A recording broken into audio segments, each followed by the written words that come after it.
Alright, y'all, so I'm going to show you all how to enable editing on the fillable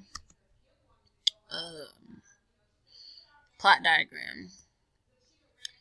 So if you click on the fillable plot diagram, you can click on either for Tuesday or Wednesday. I put them in both places.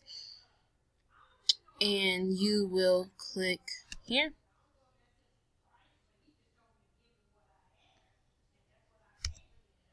You'll open it. Okay, so y'all see here at the top it says protected view. Be careful, files from the internet can contain viruses. Unless you need to edit, it's safer to stay in protected view. This button right here, enable editing, click it. You will then now have access to actually type on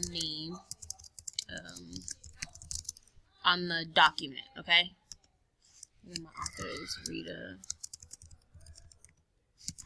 Williams Garcia. Okay, so that is how you are to edit the plot diagram. So you'll click at the top where it says the yellow bar where it says enable editing, and from there you should be able to edit it. Okay.